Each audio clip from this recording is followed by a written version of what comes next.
ඒ භාග්‍යවත් වූ අරහත් වූ සම්මා සම්බුදුරජාන් වහන්සේට අපගේ নমස්කාරය වේවා. නමෝ බුද්ධාය. දෙයි සුපින්වත් මිනිසුන්ට සත්‍ය මඟ කියා දෙන ඔබේ ආලින්දයට අමා සදාම් රැගෙනින රූපවාහිනී මාධ්‍යයේ කල්යාණ මිත්‍රයා ශ්‍රද්ධා රූපවාහිනිය ඔස්සේ ඔබ වෙත ගෙනෙන අසිරිමත් ධම්සක ධර්මදේශනාමේ වැඩසටහනයි අප අදත් මේ ආකාරයෙන් ආරම්භ කරන්නේ. අදත් ධර්මදේශනාවට මහමෙවුනාව භාවනා අසපුවාසී පින්නත් ස්වාමීන් වහන්සේ නමක් මැදිරියට වැඩම කොට වදාලා. ප්‍රථමයෙන් පින්නත් ස්වාමීන් වහන්සේව මම নমස්කාර පූර්වකව පිළිගන්නවා. ශ්‍රද්ධා රූපවාහිනිය ඔස්සේ ඔබ වෙත ගෙනෙන අසිරිමත් ධම්සක වැඩසටහනෙන් ධර්මදේශනාමේ වැඩසටහන තුළදී අප භාග්‍යතුන් වහන්සේ දේශනා කොට වදාළ ධර්ම කාරණා පිළිබඳවයි ඔබව දැනුවත් කරන්නේ. විවිධ මාතෘකා තුල කතිකා කරමින් විවිධාකාරී වූ කාරණා පිළිබඳ ඔබේ නුවණැස පහදා දෙන්නට අප ධම්සක වැඩසටහන තුළින් උත්සාහ කරනවා. ඒ පෙරගමනේ තවත් දිගහැරුමක් ආරම්භ කරන්නට මත්තෙන් භාග්‍යතුන් වහන්සේට සුවඳ මල් පූජා කර පින්වත් ස්වාමීන් වහන්සේට දැහැත් සට්ටිය පිළිගන්නවා. ධර්මදේශනය සඳහා ආරාධනා කර සිටිමු. බුද්ධාය නමෝ බුද්ධාය නමෝ බුද්ධාය නමෝ බුද්ධාය නමෝ බුද්ධාය නමෝ සුපින්නතුනි අප භාග්‍යතුන් වහන්සේ දේශනා කොට වදාළ ඒ උතුම් ශ්‍රී සද්ධර්මය ඔබ ශ්‍රවණය කරන්නටයි දැන් සූදානම් වෙන්නේ. ශ්‍රවණය කරන්නට මත්තෙන් ඔබෙන් මේ ඉල්ලීම කරන්නට කැමැතියි.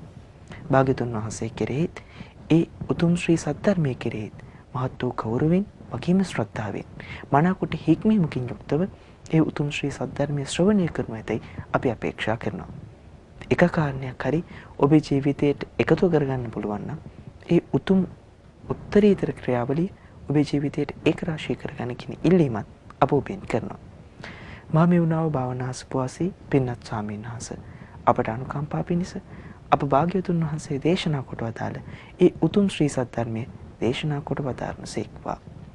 සාදු සාදු සාදු සාදු සාදු සාදු නමෝ තස්ස භගවතෝ අරහතෝ සම්මා සම්බුද්දස්ස නමෝ තස්ස භගවතෝ අරහතෝ සම්මා සම්බුද්දස්ස නමෝ තස්ස භගවතෝ අරහතෝ සම්මා සම්බුද්දස්ස බුද්ධං සරණං ගච්ඡාමි ධම්මං සරණං ගච්ඡාමි සංඝං සරණං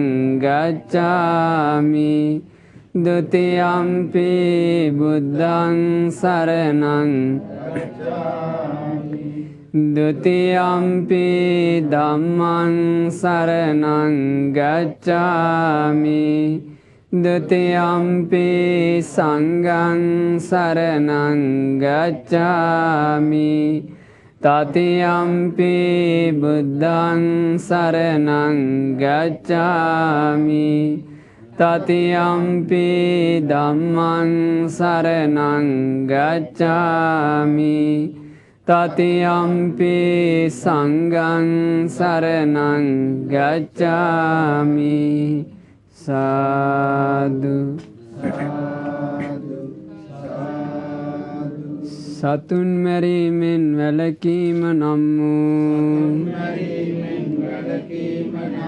සිල්පදය සමාදන් වෙමි. සොරකම් කිරීමෙන් වැළකීම නම් වූ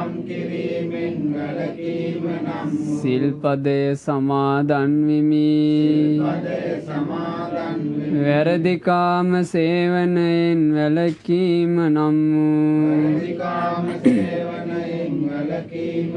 සිල්පදය සමාදන් වෙමි. බොරු කීමෙන් වැළකීම නම් වූ සිල්පදය සමාදන් වෙමි. මත්පැන් හා මද්ද්‍රව්‍ය භාවිතයෙන් වැළකීම නම් වූ සිල්පදය සමාදන් වෙමි. උතුම් තිසරණ සහිතව මා සමාදන් වූ මේ සීලය මේ ජීවිතයේ යහපත පිණිසද පරලොව සුගතිය පිණිසද සංසාර දුකින් නිදහස් වීම පිණිසද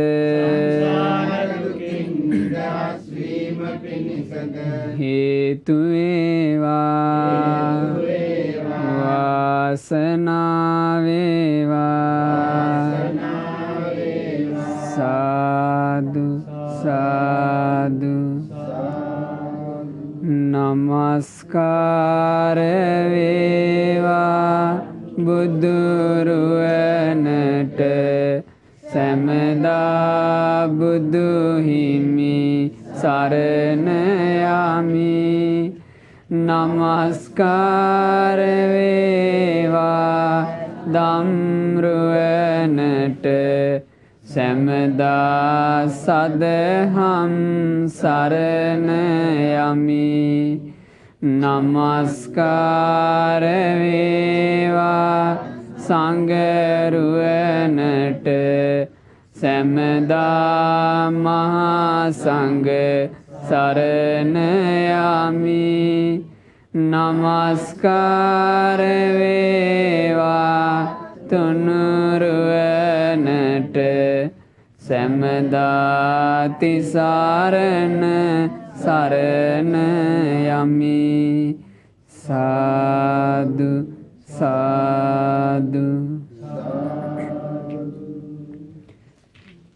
ගරුතර මහා සංඝරත්නයන් අවසරයි. ශ්‍රද්ධාවන්ත වාසනාවන්ත පින්වත්නි, අද දවසේත් ඔබ මේ එකතු වී සිටින්නේ ශ්‍රද්ධා රූපවාහිනී නාලිකාව මගින් ඔබ වෙත ගෙනෙන අසිරිමත් දම්සක උතුම් ධර්ම දේශනා මාලාව සමග ඒ භාග්‍යවත් වූ අරහත් වූ ගෞතම නම් වූ මේ මහා භද්‍ර කල්පේ සතරවැනුව ලොව පහළ වී වදාළ අපගේ ශාස්ත්‍රූන් වහන්සේ විසින් ලෝකානුකම්පාවෙන් ජීවිතාවබෝධය පිණිස දේශනා කළ ඒ උතුම් ශ්‍රී සද්ධර්මයේ ශ්‍රවණය කරන්න.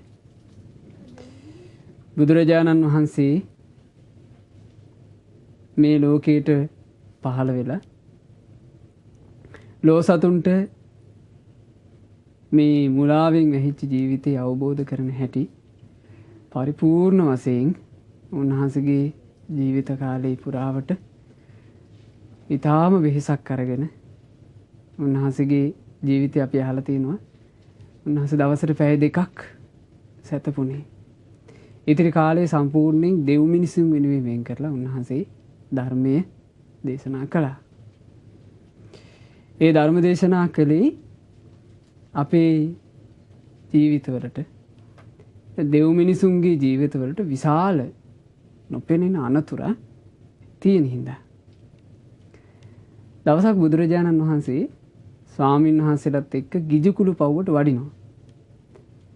ගිජුකුළු පව්වට යනකොට ඉන්දියාවේ ඒ ගිජුකුළු පව්වේ අසලින් තිබුණ ප්‍රපාතයක් ගාව දැන් බුදුරජාණන් වහන්සේ වඩිද්දී ඒ ප්‍රපාතේ ගාවදී බුදුරජාණන් වහන්සේ ස්වාමීන් වහන්සේලාට කියනවා මහණෙනි පරිස්සමින් එන්න. සාමාන්‍ය ප්‍රපාතයක් ගාවින් අපි වුණත් ප්‍රවේශමෙන් යන්නේ. මොකද පොඩ්ඩ පැටලුනොත් ප්‍රපාතයට වැටෙනවානේ.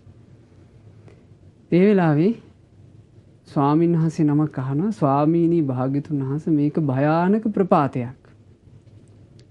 ස්වාමීනි මේ බඳු ප්‍රපාතවලට වඩා ප්‍රපාතයක් මිනිසයාට හම්බ වෙනවද?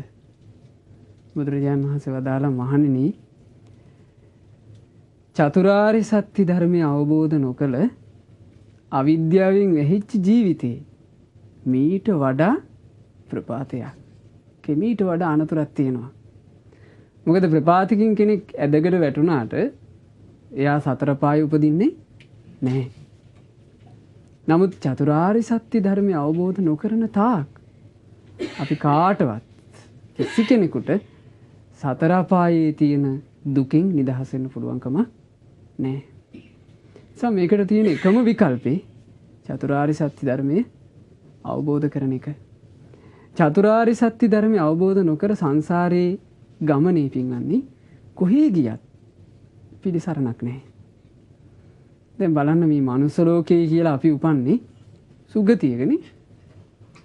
බුදුරජාන් වහන්සේ සුගති දුගති පෙන්නකොට ඒ සුගති ලෝක අතරට බුදුරජාන් වහන්සේ මනුස්ස ලෝකෙත් ඇතුල් කළා.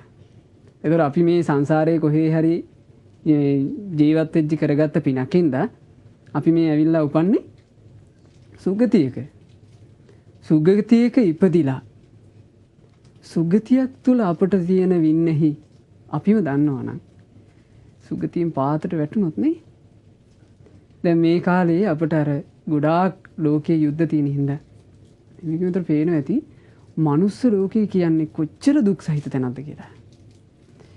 මිනිස්සු මරණ බයෙන් තැති අරගෙන මිනිස්සෙකුට මිනිස්සෙක්ව මේ මිනිහෙක් විදිහට දකින්න බැරි මානසිකත්වයක් තියෙන පිරිසක් මේ මිනිස්යන් අතරේ උපදිනවා නම් ඒ මිනිස්යන් නිසා කලාතුරකින් ඊතා දුර්ලභ ලෙස මේ පින්දහම් රැස් කරගෙන මනුස්ස ලෝකෙට එන කෙනාට මනුස්ස ජීවිතේ අනන්ත දුකක් විඳින්න වෙනවා නම් මේ ලෝකෙ දුගතියක ඉපදිච්ච කෙනාට කොයිතරම්නම් කටුක බවක් ඒ දුගතියක්ද.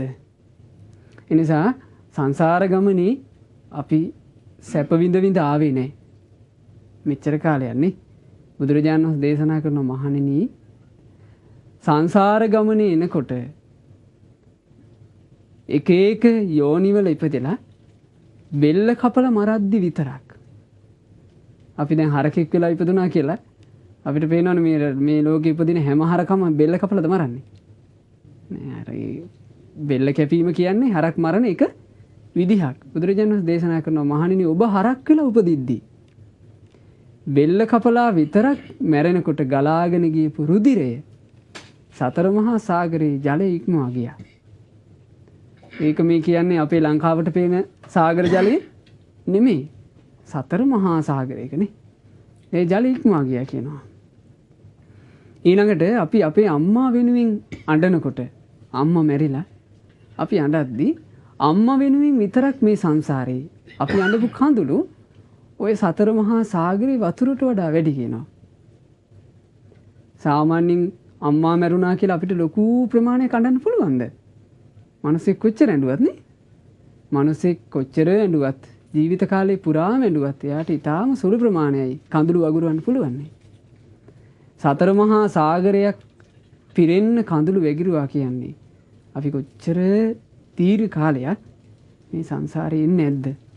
ඒ එන ගමනේ සතර මහා සාගරයක් පුරවන්න කඳුළු හැලුවා කියන්නේ අපි සතුටින් නෙමෙයි වැඩිපුර ඇවිල්ලා තියෙන්නේ. ගොඩාක් දුක් විඳගෙන ආපු සංසාර ගමන ඉස්සරහට තියෙන්නේ හැප විඳ විඳ යන්න එක නෙවෙයි. අතිශයින් කටුක දුක් සහිත ගමන මේ සංසාරය කියලා කියන්නේ.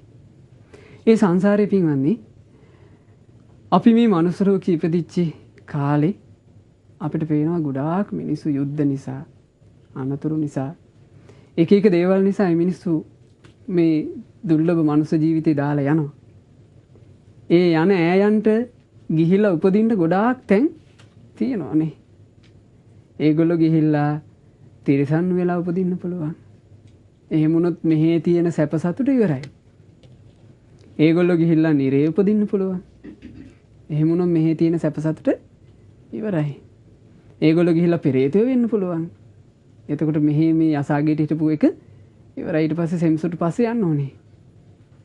එතකොට ඒ මිනිස්සු එහෙම මැරෙනකොට මේ ලෝකේ බහූතරයක් බුදුරජාණන් වහන්සේ දේශනා කළා මේ ලෝකේ බහූතරයක් මනුස්ස ලෝකෙන් මිය ගිහිල්ලා ආය අඩු ගානේ මිනිස්සෙක් හරි වෙලා උපදිනවනම් බුදුරජාණන් වහන්සේ නියසිල මතර පස් ටිකක් ගත්තා.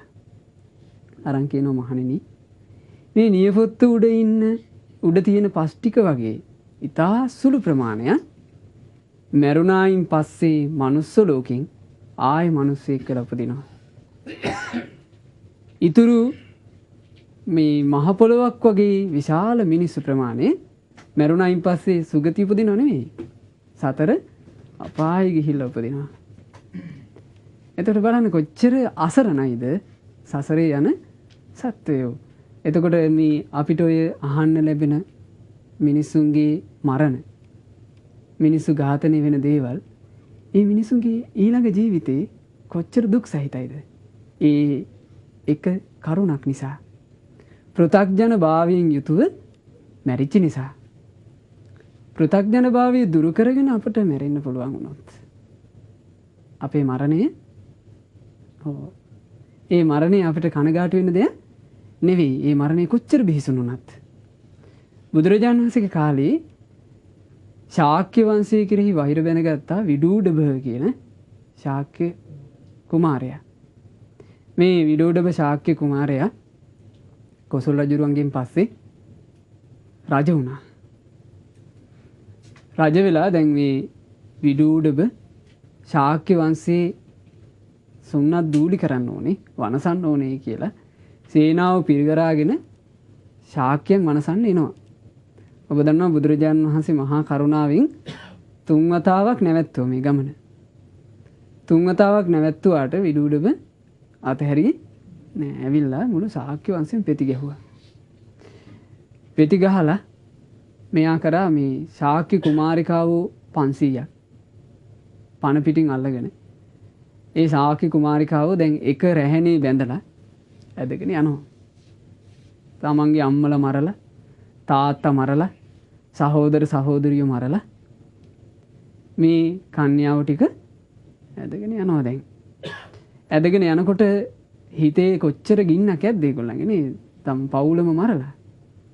ඒගොල්ලෝ විලාප තියනවා, විඩූඩබට බයිනවා, ශාප කරනවා. මේ ටික දුරක් ඇදගෙන යද්දි විඩූඩබට තරහ ගියා. ඒ පාරයි. ඔය කීයක්වත් තියන්න ඕනේ නැහැ කිව්වා. අත් කකුල් කපලා ඕම් හදාලා යමල්ලා කියලා කිව්වා. ඒතකොට දැන් අර තරුණ ගෑනු ළමයින්ගේ අතුයි කකුලුයි කපලා ඉතුරු කොටන් ටික අත් කකුල් කපලා ඉතුරු කෑලි ටික දැන් එක ගොඩේ දාලා 500 දෙනෙක්ගේ මේ සේනාව පිට වෙලා ගියා. බුදුරජාණන් වහන්සේ දකින්නෝ මේක විහාරේ වැඩ ඉඳලා. උන්වහන්සේ භික්ෂුවකට කතා කරලා කියනවා අනේ පින්වත් භික්ෂුව අර බලන්න මාගේ ඥාති දියණිවරු. එයා විශාල අනතුරක මේ මොහොතේ. එයාලගේ හිතේ ඒ වෙලාවේ කුසලයද තියෙන්නේ. මේ එයාලගේ අත් කකුල් කපපු, එයාලගේ සහෝදර සහෝදරියෝ අම්මා තාත්තා මරපු විඩූඩබ ගැන විශාල කෝපයක් හිත ඇතුලේ තියෙනවා. එතකොට බුදුරජාණන් වහන්සේ කියනවා බලන්න භික්ෂුව ගිහිල්ලා ඒ නැගණිවරුන්ට පිහිටක් වෙන්න. ඒ දියණිවරුන්ට පිහිටක් වෙන්න. ඒ පිහිට අපි හිතන જાතිය පිහිට නෙමෙයි. සාමාන්‍ය ලෝකේ පිහිට කියලා අපි සාමාන්‍ය ලෝකේ මිනිසෙකුට දෙන්න පුළුවන් නේ පිහිටනේ නේ. සාමාන්‍ය ලෝකේ මිනිසෙකුට මේ මැරෙන්න ලැහැත් වෙන කෙනෙකුට ඒ මරණයෙන් බේරා ගැනීම තමයි දෙන්න පුළුවන් උපරිම පිහිට. නමුත් බුදුරජාණන් වහන්සේගේ ශ්‍රාවකයන්ට බුදුරජාණන් වහන්සේ ඊට වඩා පිහිටක් රැකවරණයක් දෙන්න පුළුවන් වුණා. බුදුරජාණන් වහන්සේගේ ඒ භික්ෂුව, ඒ ශ්‍රාවක භික්ෂුව එර්දිමත්. උන්වහන්සේ එර්දියෙන් වැඩියා. වැඩලා එර්දි බලයෙන් අර 500ක් කාන්තාව ගාව වැඩ ඉන්නවා. ආසේ වැඩ ඉඳලා උන්වහන්සේ මේ අත් කකුල් සුව කරන්න ගියේ නෑ. උන්වහන්සේ කියනවා නැගණිවරුනි සිහිය උපද්ද ගන්න. මේක තමයි සසර. සසර ඉස්මතුනේ කොයි වෙලාවේද? සසරේ හැබෑ තතු හෙලි වෙච්ච වෙලාවේ. මේක තමයි නැගණිවරුනි මේ ඉපදීමින් මැරෙමින් යන සසරේ ස්වභාවය. නැගණිවරුනි මේක මීටත් වඩා කටුකයි. මේක මීටත් වඩා බිහිසුණුයි. අතහරින්න මේක කියලා කිව්වා. මේ සසර ගැන තියෙන ඇල්ම අතහරින්න කිව්වා. වාසනාවන්තයි ඒ 500 දෙනා. ඒ 500 දෙනාම එක්කෙනෙක්වත් මාර්ගඵල නොලබා මරණයටපත් වුණේ නැහැ. පෘථග්ජනයෝ විදිහට එක්කෙනෙක්වත් මරණයටපත් වුණේ නැහැ. අත් කකුල් නැතුව වුණත් 500ම මඟඵල ලැබුවා. මඟඵල ලැබලා මාර්ගඵලලාභී ආර්ය ශ්‍රාවකයෝ විදිහට මේ පරලෝ ගියා. ඒගොල්ලන්ට අර සංසාර අනතුර ආයි නැහැ. නමුත් බලන්න අද ලෝකයේ මැරෙන මිනිස්සුන්ට මේ පිළිසරණ තියනවද? මේ පිළිසරණ නැහැ. නිසා බුදුරජාණන් වහන්සේ දේශනා කළා අප්පකාතේ මනුස්සේසු තේජනා පාරගාමිනෝ.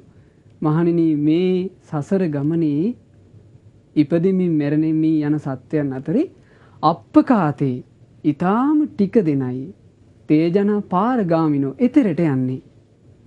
අථායන් ඊතරා පජා අනිත් ඔක්කොම ප්‍රජාව දෙව් මිනිස් නොයෙකුත් මේ ප්‍රජාව තීර මේ වාහනු දහවති සසර කොයි පැත්තටද යන්නේ? ඒ පැත්තට මේගොල්ලෝ ගහගෙන යනවා. බුදුරජාණන් වහන්සේගේ ශ්‍රාවකයෝ ඊටාම අතලොස්සක් ඒ සසර සැඩපහරි පහළට යන්න දෙන්නේ නැතුව උඩට පීනන්න මහන්සි වෙනවා. ඔබ හිතන්න ගංගාවක් වේගින් පහළට ගලනවා. ඔකට වැටෙන මිනිස්සයා සාමාන්‍යයෙන් කොහෙටද යන්නේ? පහළට යනවා. ඕකේ හිතේ හයියක් තියෙන ලොකු වීරියක් තියෙන මිනිස්සෙක් විතරයි නේද සැඩපහරින් උඩු පැත්තට පීනන්නේ. කොච්චර ජවයක් කොච්චර ශක්තියක් එයාට තියෙන්න ඕනද? ඒ නිසා බුදුරජාණන් වහන්සේගේ ශ්‍රාවකයා කියන්නේ පින්වන්නේ ජවයක් තියෙන කෙනෙක්. ජවයක් නැති මිනිස්සෙකුට බුදුරජාණන් වහන්සේ ශ්‍රාවකෙක් වෙන්න බෑ. ශ්‍රාවකත්වයට එන්න බෑ. ඒ ජවේ උපද්ද ගන්න හැම ජීවිතයකම පුළුවන්කමක නෑ. බුදුරජාණන් වහන්සේ ඔබ අහලා ඇති මේ අක්කන සූත්‍රය බුදුරජාණන් වහන්සේ දේශනා කළා. ෂණේ කියන එක හම්බෙන්නේ හරි කලාතුරකින්. ෂණේ කියන එක තිරිසනෙක් කියලා ඉපදුනොත් නෑ. පෙරේතෙක් කියලා ඉපදුනොත් නෑ. නිරේ උපන්නොත් නෑ. ඊළඟට අසඤ්ඤ තලයක උපන්නොත් නෑ. මනුස්ස ලෝකෙම උපදිනවා. බුදු කෙනෙකුත් පහළ වෙලා මන්ද බුද්ධිකයි සන සම්පත්තිය නෑ. මනුස්ස ලෝකෙම උපදිනවා. බුදු කෙනෙකුත් පහළ වෙලා අන්‍ය ආගමක සන සම්පත්තිය නෑ. මනුස්ස ලෝකෙම උපදිනවා. බුදු කෙනෙකුත් ලෝකේ පහළ වෙලා දහමක් ඇහෙන්නේ නැති දිහාක සන සම්පත්තිය නෑ. නමුත් මනුස්ස ලෝකේ උපදිනවා බුදු කෙනෙක් නෑ. ඒත් සන සම්පත්තිය අහිමිලා අපිට කොච්චර වාසනාවක්ද?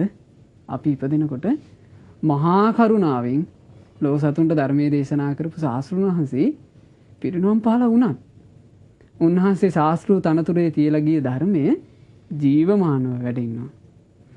ඒ ජීවමාන ධර්මයේ පිහිට අදටත් අපට ගන්න උත්සාහ කරන්න පුළුවන්. බුදුරජාණන් වහන්සේ දේශනා කළා බුදුරජාණන් වහන්සේගේ ශාසනයේ ශ්‍රාවකයාට තියෙන උනේ ජවයක්. ජව සම්පත්තියක්. ඒ ජව සම්පත්තිය කියලා කියන්නේ පින්වත්නි බුදුරජාණන් වහන්සේ වදාලා ශ්‍රාවකයාට තියෙන්න ඕනේ මේ දුකයි කියලා ඥානයක්. මේ දුකේ හට ගැනීමයි කියලා ඥානයක්. මේ දුක නිරුද්ධ වීමයි කියලා ඥානයක්. මේ දුක නිරුද්ධ කරන ප්‍රතිපදාවයි කියන ඥානයක්. ඒකට කියනවා චතුරාර්ය සත්‍ය අවබෝධ කළා කියලා. ආන්නේ චතුරාර්ය සත්‍ය අවබෝධ කළා කියන ස්වභාවය බුදුරජාණන් වහන්සේ වදාළේ ශ්‍රාවකයාගේ ජව සම්පත්තිය. විශාල ජවයක් ඕනේ චතුරාර්ය සත්‍ය ධර්මය අවබෝධ කරන්න. මොකද ධර්මය කියන්නේ බුදුරජාණන් වහන්සේ දේශනා කළා ගම්භීරෝ හරි ගාම්භීරයි. නිපුණෝ හරි සියුම්. අතක්කාවචරෝ තර්ක කර කර මේක කරන්න බෑ. මේක අල්ලගන්න තියෙන්නේ කොහෙන්ද? නුවණින්මයි. නුවණින්මයි මේක තේරුම් අරගෙන අල්ලගන්න තියෙන්නේ. ඉතින් එහෙම ධර්මයක් ලේසි කෙනෙකුට මේ ධර්මයේ දකින්න බෑ. හැබැයි බුදුරජාණන් වහන්සේ කෙරෙහි ප්‍රසාදයෙන් ධර්මයේ කෙරෙහි ප්‍රසාදයෙන් ධර්මය අනුගමනය කරන්න මහන්සි වෙන කෙනාට මේක කරගන්න පුළුවන්කම තියෙනවා. බුදුරජාණන් වහන්සේගේ ධර්මය අල්ලනවා කියන එක බුදුරජාණන් වහන්සේ දේශනා කළා මේ වගේ. මේ අස්ව කෙන්දකින් යමක් එල්ලලා තියෙනවා.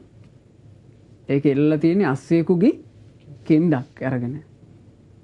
එතකොට අස්ස කෙන්දකින් එල්ලපු එකට මිනිස්සුෙකුට විදින්න කියනවා ඈත ඉඳලා. දුන්නකුයි තලෙකුයි දීලා මේකට විදින්න කියනවා කට්ට කළුවරේ අකුණක් ගහනවා.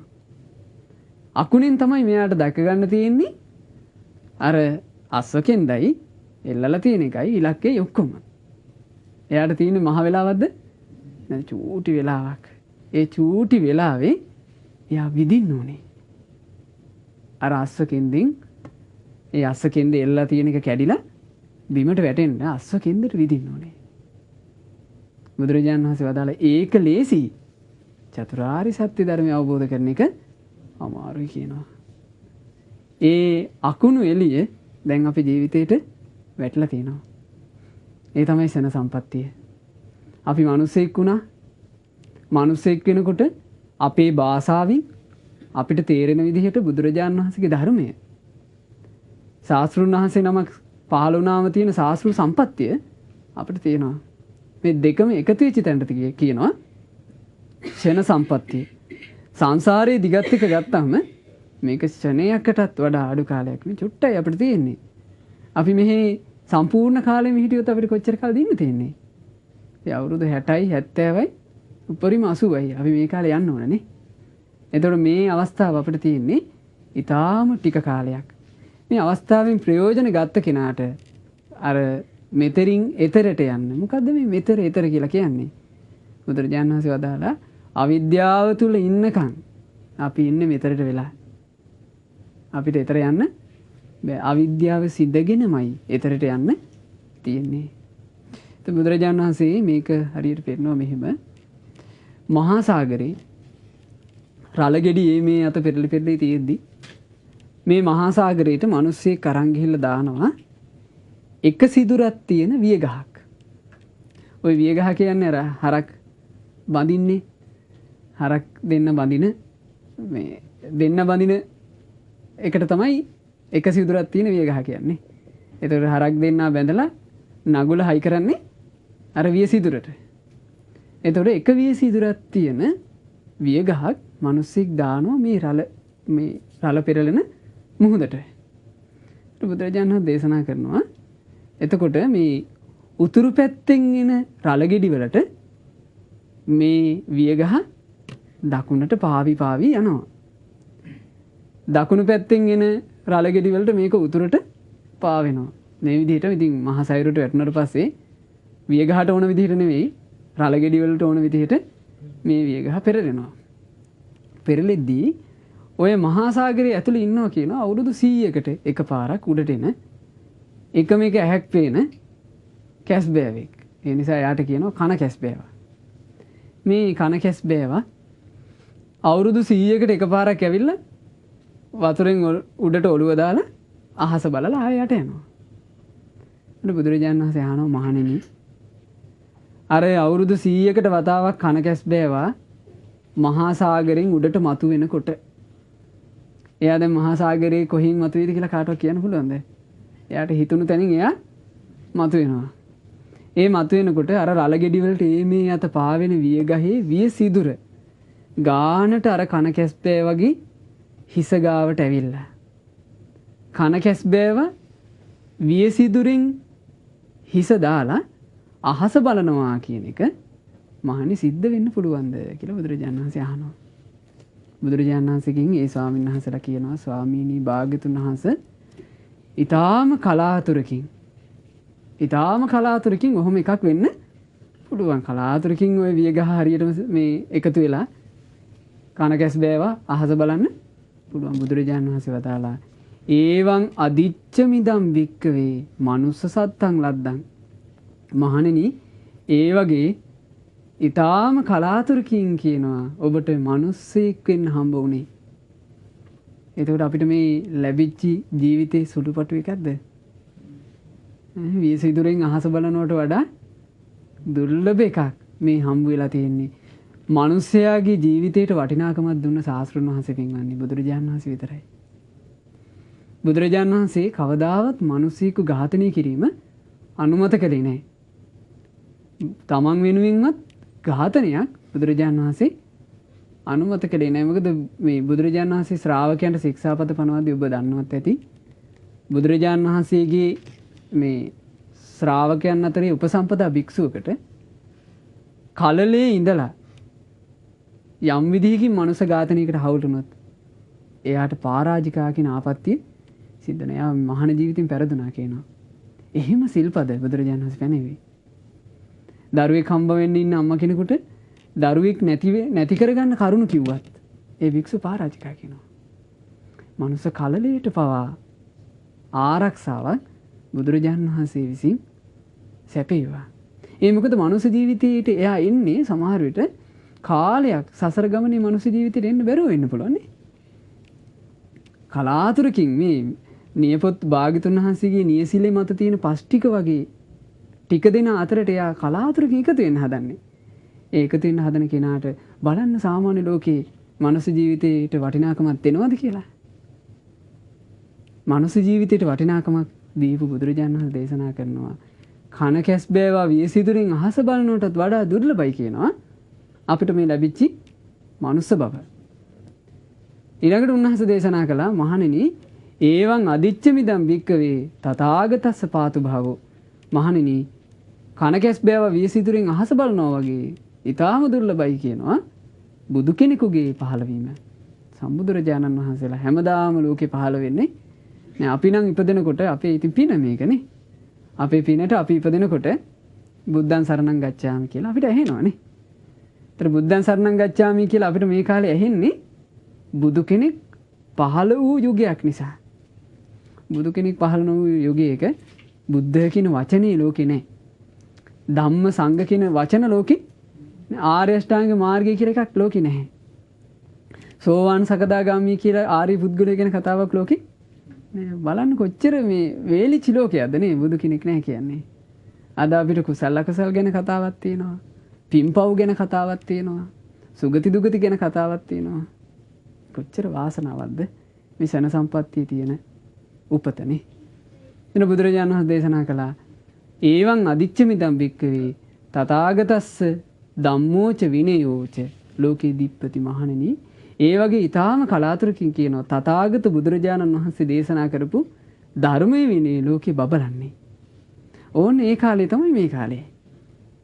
අපි දැන් මේ මනුස්ස ලෝකෙට එනකොට ලෝකේ උපදින්න කොච්චරවත් රටවල් තියෙද්දි අපි මේ ලංකාවේ ඉපදිලා ඒ ලංකාවෙත් අපේ පිනකට අපිට තේරෙන භාෂාවෙන් බුදුරජාණන් වහන්සේගේ ධර්මයේ අහන්න ලැබෙනවා. ධර්මයේ බබලනවා. ධර්මයේ විවෘත වෙලා.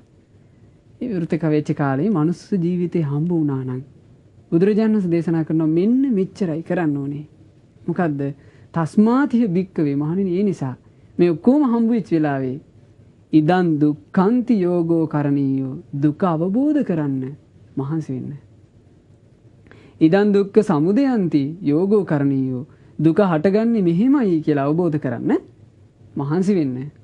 ඉදන් දුක්ඛ නිරෝධන්ති යෝගෝ කරණීයෝ දුක නිරුද්ධ වෙලා යන්නේ මෙහෙමයි කියලා අවබෝධ කරන්න මහන්සි වෙන්න. ඉදන් දුක්ඛ නිරෝධ ගාමිනී පටිපදාති යෝගෝ කරණීයෝ දුක නිරුද්ධ කරගන්න අපිට කරන්න තියෙන්නේ මේකයි කියලා අඳුරගෙන ඒක දිනු කරගන්න මහන්සි වෙන්න කියලා බුදුරජාණන් වහන්සේ දේශනා කළා.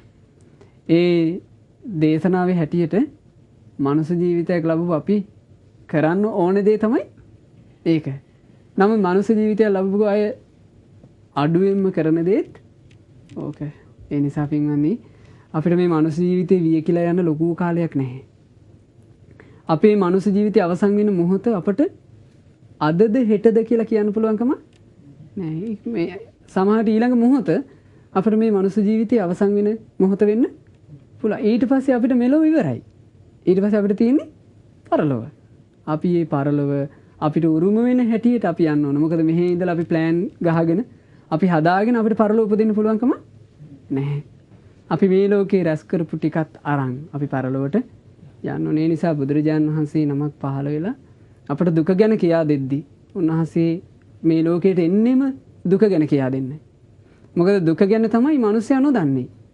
බුදුරජාණන් වහන්සේගෙන් අහනවා අජිත කියන මේ ස්වාමීන් වහන්සේ අජිත කියන මානවකයා කේනස්සු නියුතෝ ලෝකෝ ස්වාමීනි ලෝකේ වැහිලා ඉන්නේ මොකකින්ද?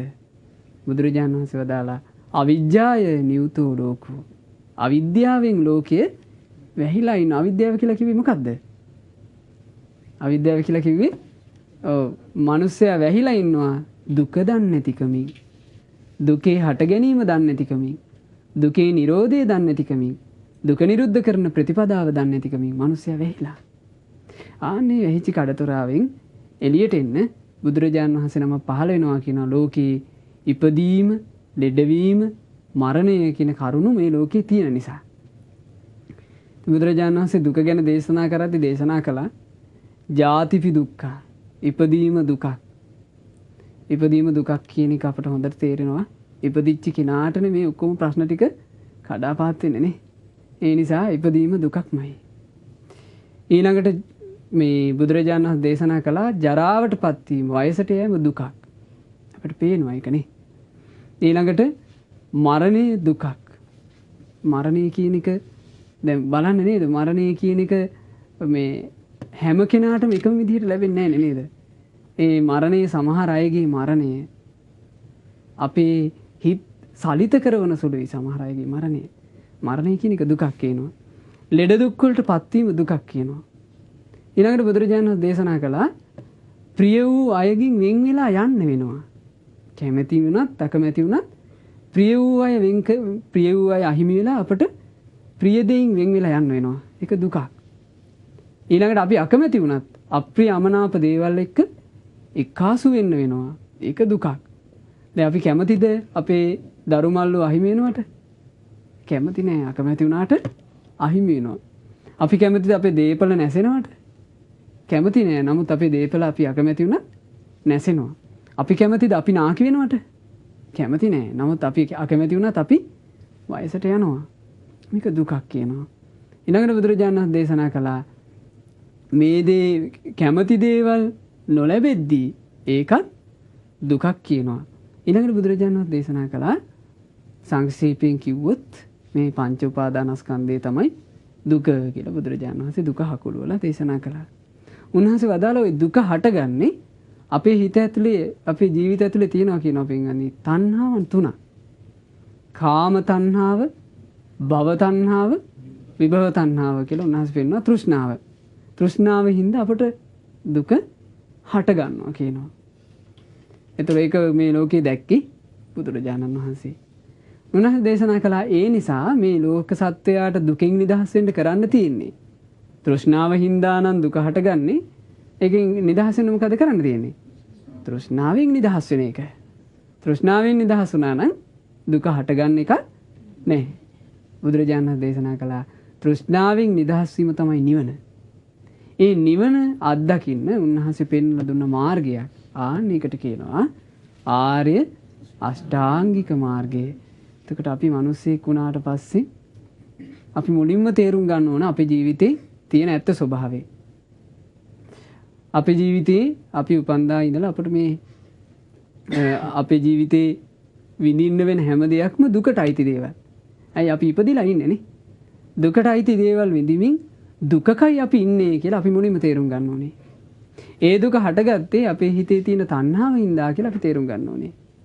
ඊළඟට ඒ දුක නැති වෙන්නේ අපේ හිතේ යම් දවසක තණ්හාව නැති වුණාම කියලා අපි තේරුම් ගන්න ඕනේ. එතකොට අපිට තියෙනවා දුක ගැන වැටහීමක්. දුකේ හට ගැනීම ගැන වැටහීමක්. දුක නැති වෙන හැටි ගැන වැටහීමක්. දුක නැති කරන්න ඕනේ මොකද්ද කියලා බුදුරජාණන් වහන්සේ වදාලා ආර්ය අෂ්ටාංගික මාර්ගයේ අනුගමනය කිරීම. ඒක තමයි අපිට කරන්න තියෙන දේ. මිනිස්සෙක් වෙලා ඉපදුනාට පස්සේ බුදුරජාණන් වහන්සේ දේශනා කළා ඒ අපට දුක ගැන, දුකේ හට ගැනීම ගැන, දුකේ නැතිවීම ගැන, දුක්ඛ නිරෝධ ගාමිනී ප්‍රතිපදාව ගැන තියෙන වැටහීමට තමයි කියනවා සම්මා දිට්ඨිය.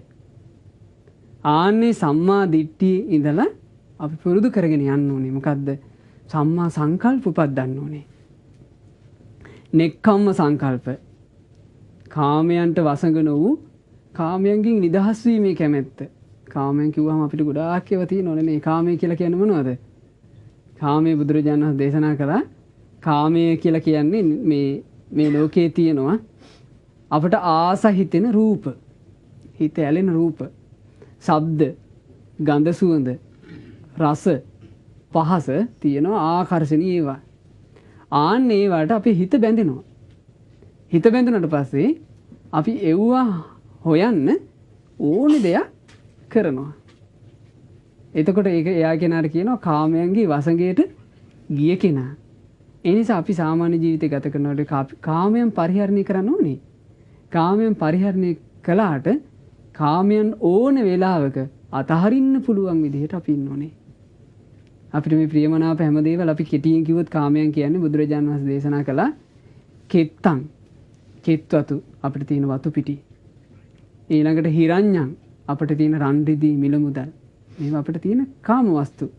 ඊළඟට බුදුරජාණන් වහන්සේ දේශනා කළා ගවාස්ස. ඒ කාලේ තිබුණානේ හරියට ගව සම්පත. ඊට පස්සේ එළු බැටළුව ඇති කරනවා. ඒක කාමයන්. ඊට පස්සේ දැසිදස්සු කාමයන්. ඊට පස්සේ පුත්තදාර දරුවන් අඹුවන් කාමවස්තු. මේ කාමවස්තුත් එක්ක තමයි අපේ ජීවිතේ තියෙන්නේ.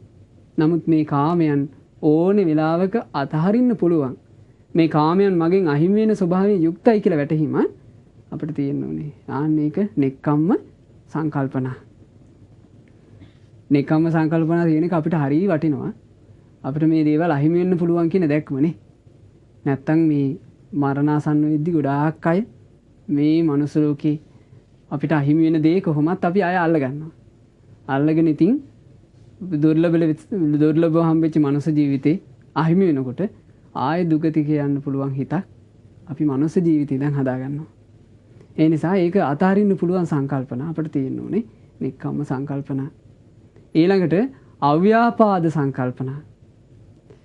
නිතර තරහ ගන්න කෙනෙකුට අපිට තරහ ඇති නොවන විදිහේ හිතුවිලි මේ හිත ඇතුලේ දියුණු කරන්න කියනවා බුදුරජාණන් වහන්සේ දේශනා කළා. මේකට හොඳම දේ පින්වන්දි මෙත් සිත වඩන එක.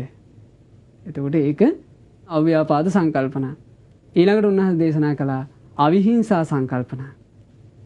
හිංසා නොකරන කරුණා හිතත් අපේ හිතේ උපද්ද ගන්න ඕනේ. ඒ කරුණා සංකල්පන.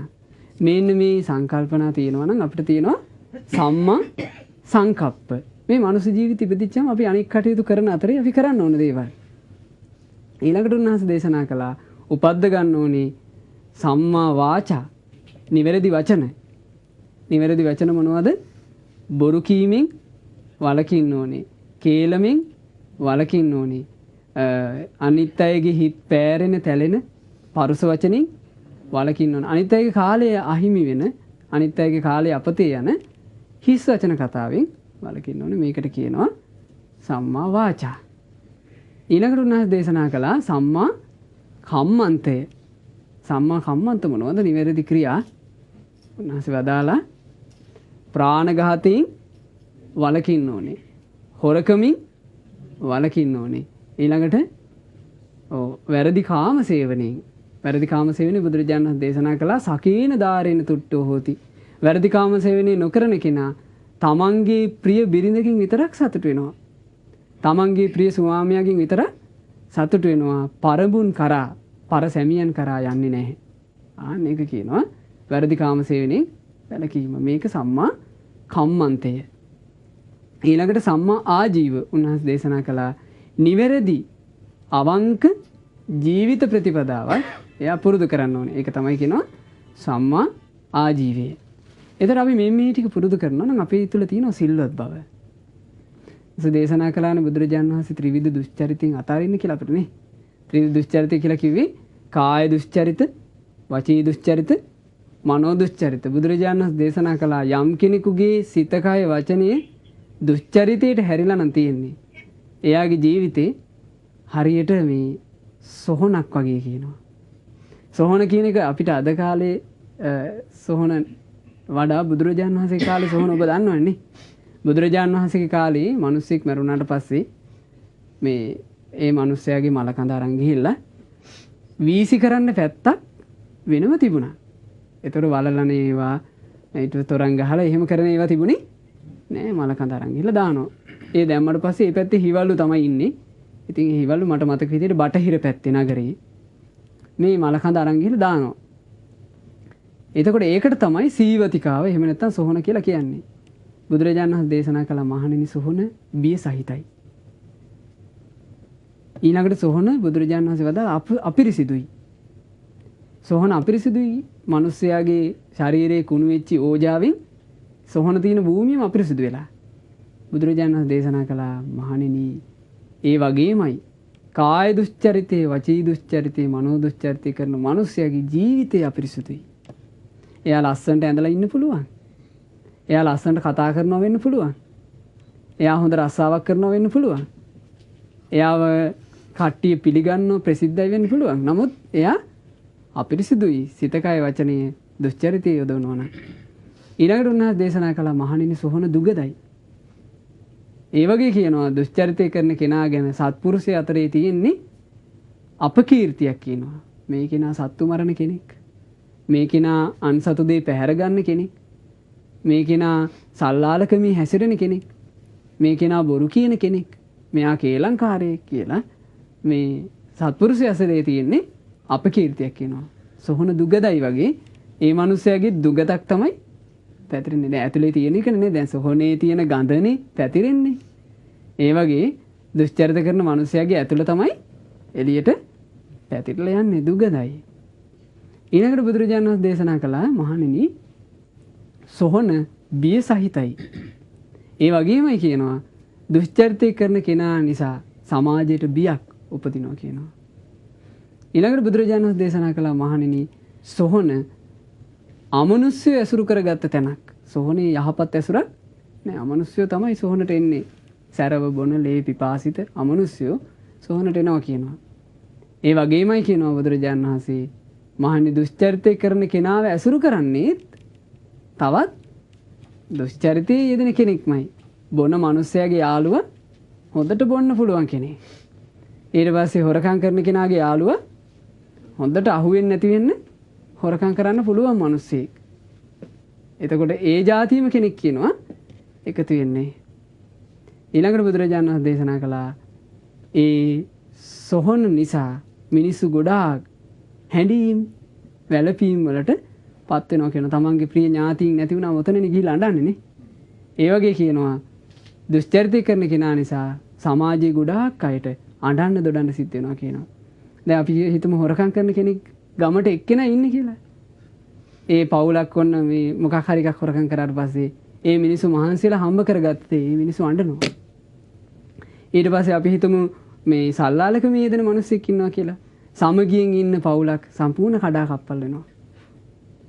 බුදුරජාණන් වහන්සේ දේශනා කළා සොහන වගේ ජීවිතයක් උපදිනවා කියනවා දුෂ්චරිතය කරනවා නම්. ඒ නිසා අපි මනුෂ්‍ය ජීවිතය ඉපදලා ඉන්න ටික කාලේ අපිට ලොකු කාලයක් නැහැ. අපි මේ කාලේ කරන්න ඕනේ සම්මා වාචා, සම්මා කම්මන්ත, සම්මා ආජීව කියන කරුණු පදන්න ඕන. මේක සීලයට අයිති කරුණු. සම්මා ආජීවය කියන්නේ බුදුරජාණන් වහන්සේ දේශනා කරනවා එයා වංචා කරන්නේ. ඊට පස්සේ අධාර්මික රැකියාවල යෙදෙන්නේ නෑ. වංචාවක් නැතුව අවංක ජීවිතය ජීවත් වෙන කාලය ගෙවනවා. ආන්න ඒකට කියනවා සම්මා ආජීවය. ඊළඟට බුදුරජාණන් වහන්සේ වදාලා එයාට තියෙනවා සම්මා වායාම. සම්මා වායාමයේ කියලා කියන්නේ පින්වත්නි එයාගේ වෑයම මේ ලෝකේ මිනිස්සු වෑයම් කරන්නේ හැබැයිම යහපත උදෙසා නෙවෙයි. ආර්ය ශ්‍රාවකයාගේ වෑයම තියෙනවා කියනවා අකුසල් දුරු කරගන්න. අපි දැන් අපි උපදින්නේ පිරිසුදු අය විදිහට නෙවෙයිනේ. අපේ ජීවිතේ එක එක අකුසල් තියෙනවා. කොයි කාගෙත් අකුසල් තියෙනවා. තියෙන අකුසල් දුරු කරගන්න යමෙක් මහන්සි වෙනවා නම් එයාගේ වෑයම යහපත් එකක්. ඊළඟට එයාට උපද්ද ගන්න බැරි කුසල්, බැරි වෙච්ච කුසල් තියෙනවා. අපිට සමහරට මෛත්‍රී උපද්ද ගන්න බැරි වෙලා. අපි උපද්දන්න මහන්සි වෙනවා මෛත්‍රී භාවනාව කර කර. අපිට කරුණාවන්ත හිතක් සමහරට නෑ අපිට ඒ කරුණාව උපද්දන්න අමාරුයි. අපි ඒකට භාවනා කර කර මහන්සි වෙනවා කරුණාව උපද්දන්න. ඊළඟට අපිට අනිත් අයගේ දේවල් දැක්කම අපිට ඊර්ෂ්‍යා හිතෙනවා. ඒක අපේ ඇතුලේ තියෙන අකුසලයක්. අපි ඒක දුරු කරලා අනිත් අයගේ සැපත කල්පනා කරන්න මහන්සි ගන්නවා මුදිතාව. එතකොට යා කුසල් වඩන්න මහන්සි වෙනවා. අකුසල් දුරු කරන්න ගන්න මහන්සිය, කුසල් වඩන්න ගන්න මහන්සිය බුදුරජාණන් වහන්සේ වදාලා සම්මා වායාමයට අයිති කරුණු. එතකොට සම්මා වායාමයත් අපි මේ මනුෂ්‍ය ජීවිතය ඇතුලේ පුරුදු කරන්න ඕන එකක්. ඊළඟට උන්වහන්සේ දේශනා කළා දැන් අපි කරුණ කතා කරාද? සම්මා දිට්ඨිය, සම්මා සංකල්ප, සම්මා වාචා, සම්මා කම්මන්ත, සම්මා ජීව, සම්මා වායාමය. මේ ටික පුරුදු කරලා ඊට පස්සේ එයා පුරුදු කරගන්න ඕනේ කියනවා සම්මා සතිය. සම්මා සතිය පුරුදු කරන්න එයාගේ ජීවිතේ දියුණු වෙනවා. අපි ওই කරුණු ටික උපද්දගෙන හිටියොත් සම්මා සතිය කියන්නේ නැස් දේශනා කළා කායානුපස්සනා, වේදනානුපස්සනා, චිත්තානුපස්සනා, ධම්මානුපස්සනා කියන සතර සතිපට්ඨානේ යෙදෙනවා කියනවා. මේ සතර සතිපට්ඨාන භාවනා පුරුදු කරනවා කියනවා. එතකොට ඒ භාවනා පුරුදු කරනකොට එයා තුළ ඇති වෙනවා කියනවා සම්මා සමාධිය. සම්මා සමාධිය බුදුරජාණන් වහන්සේ වදාලා සම්මා සමාධිය කියලා කියන්නේ පළවෙනි ධ්‍යානෙ, දෙවෙනි ධ්‍යානෙ, තුන්වෙනි ධ්‍යානෙ, හතරවෙනි ධ්‍යානෙ කියන සම්මා සමාධිය එයා උපද ගන්නවා. එතකොට මේක තමයි පින්වත්නි මිනිස්සෙක් කියලා අපි ඉපදුනාට පස්සේ අපේ ජීවිතේ එළිය කරගන්න අපිට කරන්න තියෙන දේ. ඊළඟට අපිට යම් මිතුරෙක් ඉන්නවනම්, අපේ සහෝදරයෙක් ඉන්නවනම්, අපි ආදරය කරන කෙනෙක් ඉන්නවනම් ආනන්ද ස්වාමීන් වහන්සේට බුදුරජාණන් වහන්සේ වදාලා. බුදුරජාණන් වහන්සේ දේශනා කරන ආනන්දය, ඔබට කවුරු හරි හිතයිසී කෙනෙක් ඉන්නවනම්, ඔබ කාට හරි ගොඩාක් ආදරය කරනවා නම්, ඔබ කාට හරි ගොඩාක් සෙනෙහ දක්වනවා නම් ආනන්ද යාට දෙන්න කියනවා. දුක ගැන කියා දෙන්න කියනවා. දුකේ හට ගැනීම ගැන කියා දෙන්න කියනවා. දුක නිරුද්ධ වීම ගැන කියා දෙන්න කියනවා. දුක නිරුද්ධ කරන ප්‍රතිපදාව ගැන කියා දෙන්න කියනවා. මේක හරිය පුදුම එකක්. මේ ආර්ය සත්‍ය හතර කෙනෙක් අවබෝධ කරගත්තොත් මේ ජීවිතේ එයා බුදුරජාණන් වහන්සේගේ ධර්මයේ දහම් සැඩපහරට වැටෙනවා. දහම් සැඩපහර කියන්නේ ධර්මයේ කියන සැඩපහර කෙලීම වැටලා තියෙනවා පින්වත්නි නිවනට. උන්වහන්සේ දේශනා කළා ආර්ය අෂ්ටාංගික මාර්ගයේ නම් වූ දහම් සැඩපහර කෙලීම වැටලා තියෙනවා කියනවා නිබ්බාන පෝනා, නිවනට නැඹුරු වෙලා නිවන දෙසට. ඒ නිසා කෙනෙක් ඒකට වැටුණොත් කොහෙටද යන්නේ? ගහගෙන. නිවනට යනවා. ඒ නිසා ශ්‍රාවකත්වයට පත්වෙච්ච කෙනාට කියනවා සෝත ආපන්න. සැඩපහරට වැටුණු කෙනා සෝතාපන්න ශ්‍රාවකයා කියලා. මේ සෝතාපන්න බව ආර්ය සත්‍ය, චතුරාර්ය සත්‍ය ධර්මය අවබෝධ කර ගැනීම බුදුරජාණන් වහන්සේ ගොඩාක් වර්ණනා කළා. බුදුරජාණන් වහන්සේගේ ආර්ය ශ්‍රාවකෙත් එක දැනගෙන හිටියා. ඔබ දන්නවා බුදුරජාණන් වහන්සේගේ ශාසනයේ අනාථපිණ්ඩික සිටුතුමා කියන්නේ සෝතාපන්න වෙච්චි ශ්‍රාවකෙක්. අනාථපිණ්ඩික සිටුතුමාට ගොඩාක් මුල මුදල් තිබුණා. අනාථපිණ්ඩික සිටුතුමා 54 කෝටියක් වියදම් කරලානේ විශාල ජේතවනාරාම මේ අසපු හදලා පූජා කරේනේ. මුදල් අතුරලා ජේත කුමාරයාගේ උයන ගත්තේ අනාථපිණ්ඩික සිටුතුමා. අනාථපිණ්ඩික සිටුතුමාට හිටපු දරුවෝ අතරේ දූලා දෙන්නෙක්, දූලා 3 දෙනෙකුයි එක පුතෙකුයි හිටියා. ඒ පුතාගේ නම කාල. මේ කාල කියන පුතා අනිත් දුවලා නම් ඔක්කොමලා අනාථපිණ්ඩික සිටුතුමාගේ බුදුරජාණන් වහන්සේගේ ධර්මයේ පැත්තට යොමු වුණා. කාල කියන පුතා මේ ධර්මයට යොමු වෙන්නේ නැහැ. එයාට මේ දම් පූජා කරන්නේවවත් ධර්මයේ පුරුදු කරන්නේවවත් ඒක කිසි වැඩක් නැහැ. දැන් සිටුතුමාට දෙන්න කියලා ඕන තරම් දායාද තිබුණානේ. පුතාට දෙන්න මිල මුදල් තිබුණා. පුතාට අරන් දෙන්න ඕනනම් ඒ නගරේ තියෙන හොඳම මේ ඉඩකඩම් තිබුණා. ඊට පස්සේ ගෙයක් දොරක් හොඳ ලොකුවට හදලා දෙන්න පුළුවන්කම තිබුණා. හොඳ ආවාහයක් විවාහයක් කරවලා දෙන්න පුළුවන්කම තිබුණා. හොඳ අධ්‍යාපනයක් දෙන්න පුළුවන්කම තිබුණා. හැමදේම තිබුණා. නමුත් ආර්ය ශ්‍රාවකයා වටිනාම දේ දැනගෙන හිටියා. මේ අනේපිට සිටුතුමා නිතරම මහන්සි ගත්තේ පුතාට ධර්මයේ දෙන්න. දවසක් මේ කාලට කතා කරලා කියනවා කාල උඹ බුදුරජාණන් වහන්සේ හම්බු වෙන්න ජේතවනාරාමයට ගියොත් මං අද රංකහවණු 100ක් ඔබට දෙනවා කිව්වා. ඒතර දැන් කාලට සතුටුයි. කාල කැමති නෑ බුදුරජාණන් වහන්සේ බලන්න යන්න. නමුත් ඉතින් කහවණු 100 වටිනවනේ නේ. කාල උදේම කෑම ගන්නෙත් නැතුව ජේතවනාරාමයට යනවා. ජේතවනාරාමයට ගිහිල්ලා ජේතවනාරාමේ ගේට්ටුවෙන් ඇතුළට කාල ගියා.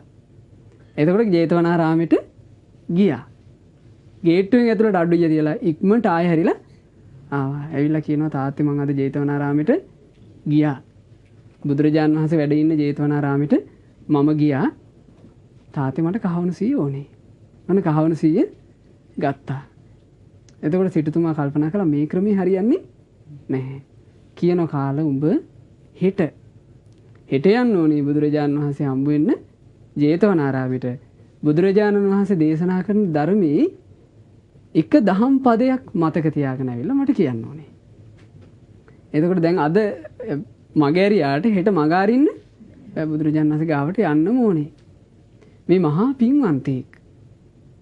එතකොට මේ කාල කියන පුතා එදා බුදුරජාණන් වහන්සේ වැඩ ඉන්න තැනට ගිහිල්ලා බුදුරජාණන් වහන්සේට පේන්නේ නැති වෙන්න පස්සටම වෙලා වාඩි වුණා. පස්සටම වෙලා වාඩි වෙලා මෙයා මොකද්ද මහන්සි ගන්නෙ? එක ධර්මයේ එක පදයක් මතක තියාගෙන ඉක්මනට තාතට ගිහිලා කියන්න. කහවණු ගන්න. එතකොට මෙයා මෙහෙම ඉන්නකොට බුදුරජාණන් වහන්සේ දැක්කා අද කවුද ධර්මය අවබෝධ කරන්නේ? අද අපිට ධර්මයේ කියනකොට අපේ හිත දැකලා ධර්මයේ කියන්නේ කෙනෙක් අද නැහැ නේ. බලන්න මේ කාලේ පිනෙන් ඉපදිච්ච වාසනාව හිත දැකලා ධර්මයේ කියනවා. බුදුරජාණන් වහන්සේ බලනවා කාටද අද ධර්මයේ අවබෝධ කරන්න වාසනාව අවබෝධ කරන්න හයිය තියෙන්නේ. ඒතර බුදුරජාණන් වහන්සේ දැක්කා පිටිපස්සේ දකී කියලා හැංගිලා පුංචි කොල්ලෙක් ඉන්නවා. එයා තමයි අද ධර්මයේ දකින්නේ. බුදුරජාණන් වහන්සේ අදිෂ්ඨානයක් කළා මෙයාට මං කියන ධර්මයේ එකක්වත් මතකේ හිටින්න එපා. නමුත් ඒ කියන ධර්ම කරුණු වැටහෙන්න ඕනේ කියලා බුදුරජාණන් වහන්සේ අදිෂ්ඨානයක් කළා. දැන් මෙයාට අහගෙන ඉඳලා මතක තියාගන්න බෑ එකක්වත්. නමුත් කියන දහම් පදේ හිතට යනවා. එතකොට කාල ඔහේ අහගෙන හිටියා මතක හිටින්නේ නැහැ. හොඳට ඇස් දෙක පියාගෙන අහගෙන හිටියා මතක හිටින්නේ නැහැ. තව සමීප වෙවි ඇහුවා මතක හිටින්නේ නැහැ. නමුත් කියන දහම් පදේ හිතට ගියා. එතකොට බුදුරජාණන් වහන්සේ ධර්ම දේශනා කළ අවසන් වෙනකොට එයාට පුළුවන් වුණා මේ දුකයි කියලා අවබෝධ කරන්න. මේ දුකේ හට ගැනීමයි කියලා අවබෝධ කරන්න. මේ දුකේ නිරුද්ධ වීමයි කියලා අවබෝධ කරන්න. මේ දුක නිරුද්ධ කරන ප්‍රතිපදාවයි කියලා Taman තුලම අවබෝධයක් ඇති වුණා. චතුරාර්ය සත්‍ය ධර්මයේ අවබෝධ කරගත්තා. ඒ අවබෝධ කරාට පස්සේ මේ කාලෙ ගිහිල්ලා දැන් එදා කහවණු සීයේ ඉල්ලගෙන දුවගෙන ගියේ. එදා එයා ඉන්නව පාඩුවේ. ඊළඟ දවසේ බුදුරජාණන් වහන්සේ දානෙට වඩිනවා නේ පිරිසුතුමා ගෙදර. බුදුරජාණන් වහන්සේ කතා කළා කාලට. එතකොට අනේ පිරිසුතුමා කියනවා ස්වාමීනි කාල ඊයේ ඉඳලා වෙනස්. ස්වාමීනි කහවණු ටික ඉල්ල ගන්න ආවෙත් නැහැ. හරි වෙනස් වෙලා මේ දරුවා. බුදුරජාණන් වහන්සේ වදාලා සිටුතුමනි මේ ලෝකේ උතුම්ම ලාභේ ලැබපු කෙනාට ওই කහවණු සීයෙන් ඇති වැඩේ මොකද්ද කියලා බුදුරජාණන් වහන්සේ වදාලා බුදුරජාණන් වහන්සේ දේශනා කළා පතව්‍යා ඒක රජ්‍යේන පෘථුවියටම රජ වෙනවට වඩා සග්ගාය ගමනේනච ස්වර්ගයේ ගිහිලා උපදිනවට වඩා සබ්බ ලෝකාදි පච්චේන තුන් ලෝකේටම අගරජ වූ බ්‍රහ්ම රාජය වෙනවට වඩා සෝතාපට්ටි පලං වරන් සෝතාපන්න වීම උතුම් කියලා බුදුරජාණන් වහන්සේ දේශනා කළා. ඒ නිසා පින්වත්නි මනුෂ්‍ය ජීවිතයක් ලැබුපු අපිට බුදුරජාණන් වහන්සේගේ ධර්මයේ වැටහෙන ජීවිතයක් ලැබුපු අපිට කරගන්න තියෙන උතුම්ම ලාභය තමයි චතුරාර්ය සත්‍ය ධර්මය අවබෝධ කරගන්න මහන්සි වෙන එක. ඒ නිසා අපිට මේ ධර්මයේ ඇසුන් ලැබුණු මේ දුර්ලභ මනුෂ්‍ය ජීවිතේ අපි මහන්සි ගනිමු ඒ බුදුරජාණන් වහන්සේගේ ධර්මය අවබෝධ කරගන්න. ඉතින් ඒ අපගේ උත්සාහය වීරිය අපටත් මේ ගෞතම බුදු සසුනේ උතුම් චතුරාර්ය සත්‍ය ධර්මය අවබෝධ කරගෙන පිළිසරණ ලබන්න වාසනාව ලැබෙත්වා. සාදු සාදු සාදු. අද දවසේ අසිරිමත් ධම්සක ධර්ම දේශනාව සඳහා දායකත්වයේ දරන්නේ හගුරංකිත කරාමිදුලේ පදිංචි පින්වත් ඒජී ආර්යදාස මහත්මයා, පින්වත් ඒජී ආර්යවති මෑණියන් සහ දූදරු මුණුබුරු මිනිබිරියන් සහෝදර සහෝදරියන් සහ ඥාති පිරිස එකතු වෙලා ඉතින් මේ උතුම් ධර්ම දාණයෙන් රැස් වුණ සියලුම පුණ්‍ය ධර්මයන් අපි අනුමෝදන් කරමු. පින් කැමති සියලු දෙවියන්ට අල්පේ ශාක්‍ය මහේ ශාක්‍ය ලෝකපාලක සියලු දෙවියෝ මේ පින් සතුටින් අනුමෝදන් වෙත්වා. මේ පින් උතුම් නිරන්තරයෙන් කරන පින් දහම් අනුමෝදන් වන ඉෂ්ඨකාමී සියලු දෙවියෝ මේ පින් සතුටින් අනුමෝදන් වෙත්වා. දෙවියන්ද ආයුෂයෙන් වර්ණයෙන් සැපයෙන් බලයෙන් වැඩෙත්වා. ශ්‍රද්ධා සීල සුත ත්‍යාග ප්‍රඥා යන සීක බල ධර්මයන් දියුණු කරගනිත්වා. ගෞතම බුදු සසුන තුල උතුම් චතුරාර්ය සත්‍ය ධර්මය අවබෝධ කරගන්න වාසනාව ලබත්වා. සාදු සාදු සාදු. මේ උතුම් ධර්ම දාණයෙන් රැස් වුණ සීල පුණ්‍ය ධර්මයන් පරලෝ සැපත් කරාමිදුල විහාරස්ථානයේ වැඩවිසූ අපවත් වී වදාළ ඒ විහාරාධිපති පින්වත් ස්වාමින් වහන්සේට මේ රැස් කළ සියලු පුණ්‍ය ධර්මයන් අනුමෝදන් වෙත්වා. පරලෝ වශයෙන් සැපවත් වෙත්වා. චතුරාර්ය සත්‍ය ධර්මය අවබෝධ වෙත්වා. ඒ වගේම මේ පින්වතුන් බලාපොරොත්තු වෙන විදිහට කුරිරු යුද්ධයේදී අතුරුදහන් වූ මේ පින්වතුන්ගේ පින්වත් රංජිත් විජිත වීර පුතණුවන්ට මේ පින්පෙත් අනුමෝදන් වෙත්වා. මිය පරලොයන්ට යෙදුණු ඒ රටදැය වෙනුවෙන් වෙහෙසිලා මිය පරලොයන්ට යෙදුණු සියලුම රණවිරුවන්ට මේ පින්පෙත් අනුමෝදන් වෙත්වා. මේ පින්වතුන්ගේ පවුලේ මිය පරලොයන්ට යෙදුණු සියලුම ඥාතීන්ට මේ පින්පෙත් අනුමෝදන් වෙත්වා. පරලෝ වශයෙන් සුවපත් වෙත්වා, සැපවත් වෙත්වා, සංසාර දුකින් නිදහස් වීමේ වාසනාව ලැබෙත්වා. ඒ වගේම මේ උතුම් ධර්ම දාණයෙන් රැස්ුණ සියලුම පුණ්‍ය ධර්මයන් පින්වත් ඒජී ආර්යදාස මහත්මයා, ඒජී ආර්යවතී මෑණියන්ට, ශ්‍රී ලංකා නාවික හමුදාවේ සේවය කරන පින්වත් සුරාජ් සුජීව වීර පුතණුවන්ටද, ශ්‍රී ලංකා ගුවන් හමුදාවේ සේවය කරන පින්වත් ජේ.ඩී.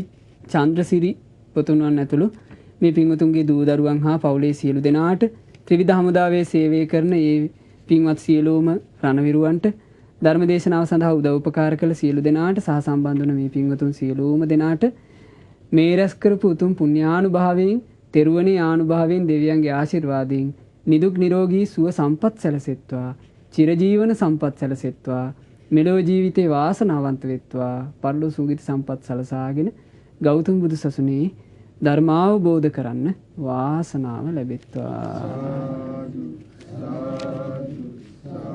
රැස්වුණ සියලු පුණ්‍ය ධර්මයන් අපි අනුමෝදන් කරමු අපගේ ගෞරවනීය පින්වත් ලොකු ස්වාමීන් වහන්සේට, කරාමිදුල විහාරස්ථානයේ වැඩ සිටින විහාරාධිපති පින්වත් ස්වාමීන් වහන්සේට, සීල ගුණදන් සුරකින මහා සංඝරත්නයට, අනගාരികා මෑණියන් වහන්සේලාට, පැවිදි අපේක්ෂක පින්වතුන් සියලු දෙනාට මේ පින්පෙත් අනුමෝදන් වෙලා ගෞතම බුදු සසුනේ චතුරාර්ය සත්‍ය ධර්මය අවබෝධ කිරීමේ වාසනාව උදා වේවා. සාදු සාදු සාදු. මේ උතුම් ධර්ම දාණයෙන් රැස්වුණ සියලු පුණ්‍ය ධර්මයන් අද දවසේ අසිරිමත් ධම්සක ධර්ම දේශනාව සඳහා දායකත්වයේ දරන මේ සුපින්වත් සියලුම දෙනාට, මේ පින්වතුන්ගේ පවුල්වල ඥාතීන්ට, හිතවතුන් සියලුම දෙනාට, ධර්ම දේශනාව සඳහා සහ සම්බන්ධ වන මේ සැදැහැවත් සියලුම දෙනාට, ධර්මයේ ශ්‍රවණය කළ නැරඹූ මේ සුපින්වතුන් සියලු දෙනාට, ලෝකවාසී සියලු දෙනාට, ශ්‍රද්ධා මාසික ධර්ම දානය සඳහා දායකත්වයේ දරන පින්වතුන්ට, ශ්‍රද්ධා කාර්ය මණ්ඩලයේ සියලු පින්වතුන්ට මේ පින්පෙත් අනුමෝදන් වෙත්වා. ඒ සියලු දෙනාටම ගෞතම බුදු සසුනේ චතුරාර්ය සත්‍ය ධර්මය අවබෝධ වෙත්වා. සාදු සාදු සාදු. හැම දිනාටම තෙරුවන් සරණයි. සුපින්නතුනි, අද දවසේදී පින්වත් ස්වාමීන් වහන්සේ විසින් ධර්ම දේශනාව තුළදී ධර්මයට අදාළව බොහෝ කාරණා පිළිබඳ අපේ අවධානය යොමු කළා. බොහෝ කාරණා ඔබේ ජීවිතයට ඒකරාශී කරගන්නටත් හැකියාවක් ලැබෙන්නට ඇති. ඉතින් මේ ධර්ම කාරණා පිළිබඳ මැනවින් අපිට පෙන්වා දුන් පින්වත් ස්වාමීන් වහන්සේට අපි පුණ්‍යානුමෝදනා කරමු. මේ ගෞතම බුද්ධ ශාසනයේ උතුම් වූ චතුරාර්ය සත්‍ය අවබෝධ කරගන්නට පින්වත් ස්වාමීන් වහන්සේට මේ පින් හේතු වාසනා වේවා කියා අප ප්‍රාර්ථනා කරමු.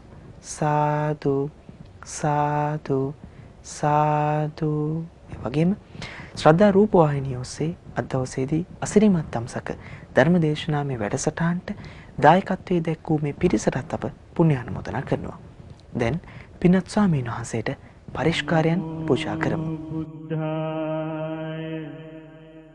නමෝ බුද්ධාය නමෝ බුද්ධාය නමෝ බුද්ධාය නමෝ බුද්ධාය නමෝ බුද්ධාය නමෝ බුද්ධාය නමෝ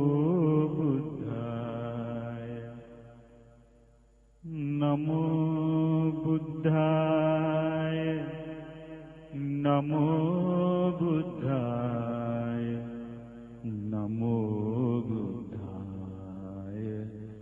නමෝ බුද්ධාය නමෝ බුද්ධාය නමෝ බුද්ධාය නමෝ බුද්ධාය නමෝ බුද්ධාය සුපින්නතුනි ඒත් සමගින්ම ශ්‍රද්ධා රූපවාහිනිය ඔස්සේ ඔබ වෙත ගෙන අසිරිමත් දම්සක ධර්මදේශනාමය වැඩසටහන අප මෙතෙකින් නිමවටපත් කරනවා.